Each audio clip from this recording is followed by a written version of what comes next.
Cuman bersoalan kurban, saya jujur saja selama di Indonesia masih banyak salah pemahaman terhadap kurban.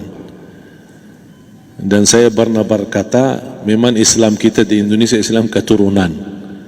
Ya, jadi asal tahu saja. Ya, tapi dari segi belajaran, mohon maaf ya kita terlalu jauh terhadap pemahaman. Yang saya maksud, kita melaksanakan sesuatu tapi kita sudah belajar, sudah tahu, bukan hanya asal saya dengar, saya lihat, saya bukan sebatas itu, tapi kita punya dasarnya. Dan ini kelemahan kita, di antaranya kurban. Saya pernah mendengar, bukan malah sering mendengar soal kurban dihitungkan beroran. Jadi keluarga suami istri sama 5 anak berarti jumlah 7, wajib sapi. Kalau kurang daripada itu, atau misal suami istri tidak mampu, boleh ini tahun kurban kambing atas nama suami, tahun depan atas nama istrinya. Ini hal keliru sebenarnya. Yang dihitungkan soal kurban beda sama akikah dan beda sama zakat fitrah. Zakat fitrah sama akikah terhitung beroran. Akikah laki-laki 2 kambing, perempuan 1. Kalau tidak mampu boleh. Kalau ada kembar, laki sama perempuan berarti 3 kambing. Tapi kalau tidak mampu boleh 1 kambing, tidak masalah. Dan tidak ada istilah sekarang saya kurban tapi nanti sisanya seolah-olah ada hutang sama Allah. Sesuai kemampuan kita. Di antaranya kurban. Kurban hitungannya berkeluarga, bukan beroran. Buktinya Rasulullah SAW dan juga cerita Nabi Ibrahim. Ketika Nabi Ibrahim mau sembelih Nabi Ismail, Allah turunkan apa? Mengganti sembelihan Nabi Ismail dengan ekor kambing dari surga. Berapa ekor kambing? 1. Padahal Nabi Ibrahim punya istri 2 dan anak.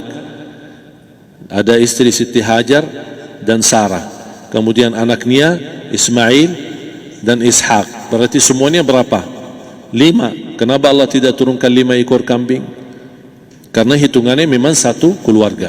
Yang kedua, Rasul sendiri sembelih 2 kambing. Pertama, Bismillah atas nama Muhammad dan keluarga Nabi Muhammad. Padahal kita tahu keluarga Nabi Muhammad SAW termasuk keluarga besar. 11 istri, belum lagi anaknya, laki-laki sama perempuan. Ada yang hidup maupun sudah mati, sudah termasuk semua. Yang hidup maupun mati. Yang kedua, Rasul sembelih sembelihan yang kedua atas namaku dan umatku. Umatnya berapa miliar? Cuma 1 ekor kambing. Kenapa Rasulullah SAW berkurban atas nama dirinya dan umatnya? Saya mengambil salah satu di sini tanda sayangnya Rasul kepada umatnya. Jadi saya selalu berkata, orang miskin yang tidak mampu berkurban seharusnya bangga di hari kurban, karena Rasul sudah kurbankan duluan atas nama dia. Jadi terima kasih ya Rasulullah, ingatkan kita. Yang kita tidak mampu, Rasul sudah. Bahkan kalau Rasul sudah kurban atas nama umatnya yang tidak mampu, berarti sudah terkabul. Kita aja belum tahu kabul atau tidak kalau kita berkurban. Tapi kalau Rasul sudah terjamin makbul. Oleh sebab itu, hitungan kurban itu adalah 1 keluarga. Misal, bapa punya istri, punya anak. Itu kalau mampu sapi silahkan. Mampu 1000 sapi silahkan. Kalau soal kemampuan tidak ada masalah. Tapi kalau soal kewajiban, tidak ada wajib lebih daripada 1 ekor kambing. 1 ekor kambing. Misal, kalau bapa punya istri 4. Misal. Cuman ini misal. Ya. Istrinya 4. Setiap istri anaknya 10. Berarti jumlah berapa? Anak 40, istri 4, berarti 44, sama bapa 45. Wajib 1 ekor kambing saja, cukup untuk semua ini. Tapi kalau soal mampu, ya silahkan. Mau 1000 kambing boleh, mau 1000 sapi boleh. Tidak ada yang melarang kalau soal kemampuan. Dan kalau kita mau sembelih, Bismillah atas namaku dan keluarga. Tidak perlu bawa data-data nama keluarga. Jadi disebutkan tukang sembelihnya ada capek menunggu sambil sebutkan nama-nama. Tidak perlu. Udah Bismillah atas namaku dan keluarga. Termasuk kata atas namaku dan keluarga, termasuk orang tua yang sudah meninggal. Termasuk orang tua yang sudah, karena kita adalah hasil daripada orang tua. Itu sudah termasuk, tidak perlu kita sebutkan. Ada sebagian ulama membolehkan kalau kita mampu, mau khusus kambing atas nama orang tua, tidak masalah kalau kita mampu. Tapi kalau kita tidak mampu, itu sudah termasuk orang tua kita bersama keluarga besar kita. Ini salah satu kenikmatan, dan ini termasuk juga sedekah yang berguna bagi orang yang sudah meninggal di keluarga kita. Wallahu ta'ala alam.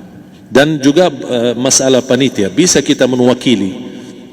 Kalau kita tidak mengerti sembelihannya dan tidak mengerti cara bagiannya.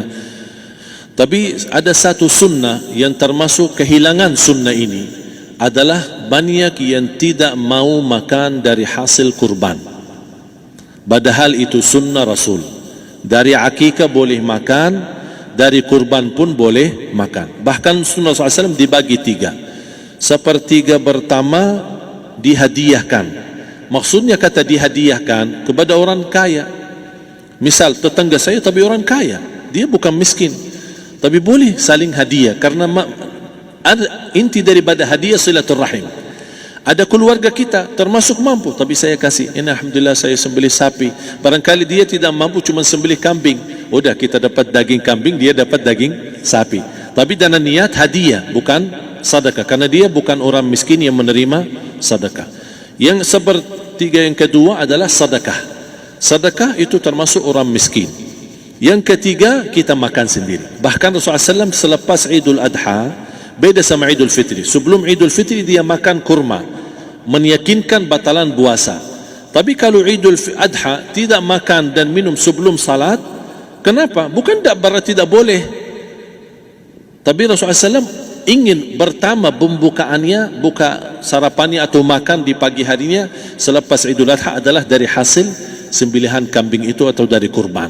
Jadi kita sebagian sedikit. Tapi kalau kita merasa alhamdulillah rezeki saya banyak di rumah, alhamdulillah banyak ada makanan, mau sedekahin semuanya, semua mau sedekahin, tidak masalah. Tapi yang saya maksud, kenapa tidak kita sekali-kali hidupkan sunnah Rasul? Jadi sebagian, walaupun ada sebagian sedikit lah, buat istilahnya sama sedikit porsi nasi atau apa, karena kita berhak sebagai kita kurbankan lillahi ta'ala, kita berhak menikmati kurban ini yang lillahi ta'ala supaya kita mendapatkan keberkahannya, bukan hanya orang lain. Terus yang kedua ada masalah pembayaran. Kalau kita wakili panitia, boleh kita pesan sama panitia, tolong sedikit dari kurban saya minta buat saya makan. Itu tidak masalah, kita boleh minta.